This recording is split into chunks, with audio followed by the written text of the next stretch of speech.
Assalamualaikum warahmatullahi wabarakatuh. Perkenalkan, nama saya Delima Septiani dengan NIM 2005374. Saya berasal dari jurusan Pendidikan Ekonomi, Fakultas Ekonomi, Universitas Negeri Padang. Di sini saya akan menjelaskan materi apa saja yang saya pahami dari pertemuan pertama sampai pertemuan ke-8 dari mata kuliah pengantar ekonomi pembangunan.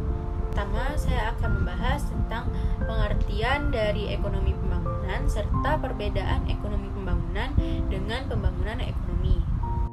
Adam Smith menjelaskan definisi dari pembangunan ekonomi adalah proses perpaduan antara pertumbuhan penduduk dengan kemajuan teknologi. Bertambahnya penduduk suatu negara harus diimbangi dengan kemajuan teknologi produksi untuk memenuhi kebutuhan dalam negeri. Sedangkan Schumpeter mengatakan bahwa definisi pembangunan ekonomi adalah perubahan pendapatan per kapita dan pendapatan nasional yang terjadi secara tiba-tiba dan tidak terputus.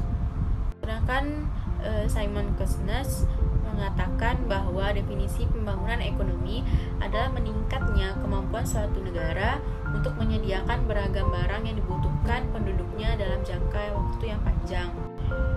Dari definisi yang telah dijelaskan tadi dapat kita tarik kesimpulan bahwa pembangunan ekonomi adalah suatu usaha yang dilakukan oleh suatu negara.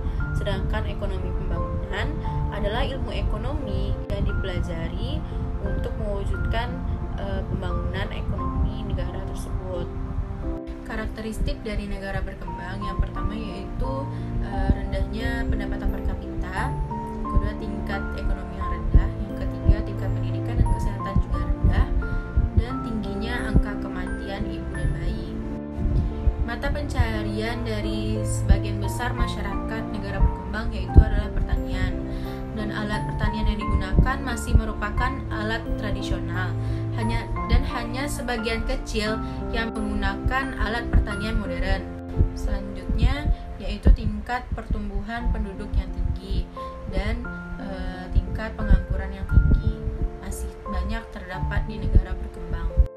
Selanjutnya saya akan membahas teori pertumbuhan ekonomi. Yang pertama itu ada teori klasik. Teori ini berkembang pada abad ke-17. Ada dua tokoh yang berpengaruh pada teori klasik ini, yaitu Adam Smith dan David Ricardo. Menurut Adam Smith, ada 4 faktor yang mempengaruhi pertumbuhan ekonomi. Yang pertama yaitu jumlah penduduk, yang kedua jumlah stok barang-barang modal, yang ketiga luas tanah dan kekayaan alam, dan yang keempat tingkat teknologi yang digunakan. David Ricardo dikenal dengan pemikirannya yaitu the law of diminishing return, di mana menurut David Ricardo pertumbuhan penduduk yang dapat mempengaruhi penurunan produk marginal dikarenakan terbatasnya jumlah tanah. Menurut David Ricardo, peningkatan produktivitas pada tenaga kerja lebih membutuhkan kemajuan teknologi dan akumulasi modal yang sangat cukup. Dengan begitu, pertumbuhan ekonomi dapat tercapai. Selanjutnya yaitu ada teori neoklasik. Pada teori ini ada dua tokoh yang sangat dikenal yaitu Joseph A. Schumpeter dan Robert Solow. Dalam buku The Theory of Economic Development yang ditulis oleh Schumpeter, ia menjelaskan bahwa pada dasarnya proses pertumbuhan ekonomi yaitu proses inovasi yang dilakukan pada para inovator dan wirausahawan. Sedangkan menurut Robert Solow, pertumbuhan ekonomi yaitu kegiatan yang bersumber tentang 4 faktor utama, yaitu manusia, akumulasi modal, teknologi modern, dan hasil atau output. Selanjutnya saya akan membahas tentang kemiskinan. Kemiskinan adalah ketidakmampuan seseorang untuk memenuhi standar hidup minimum.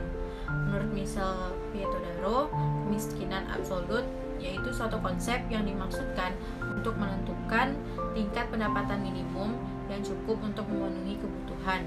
Yang kedua yaitu kemiskinan relatif.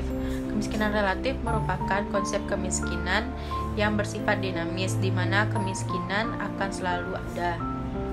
Selanjutnya distribusi pendapatan. Distribusi pendapatan adalah ketimpangan atau ketidakmeratanya pembagian hasil dari pembangunan suatu negara di kalangan penduduknya. Menurut Sadono Sukirno, distribusi pendapatan terbagi atas dua, yaitu yang pertama, distribusi pendapatan relatif, yang kedua, distribusi pendapatan mutlak.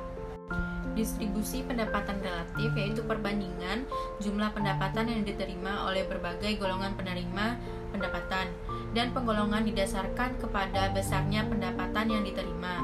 Yang kedua yaitu distribusi mutlak, yaitu presentasi jumlah penduduk yang pendapatannya mencapai tingkat pendapatan tertentu atau kurang dari itu.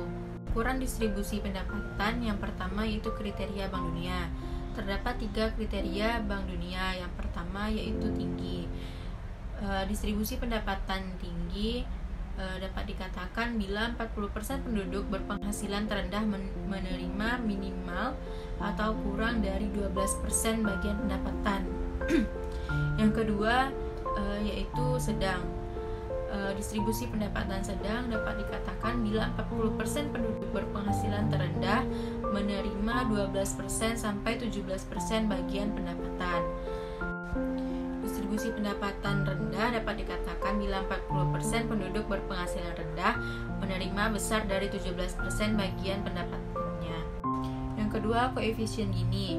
Koefisien Gini adalah ukuran ketidakmerataan atau ketimpangan agregat yang angkanya berkisar antara 0 hingga 1.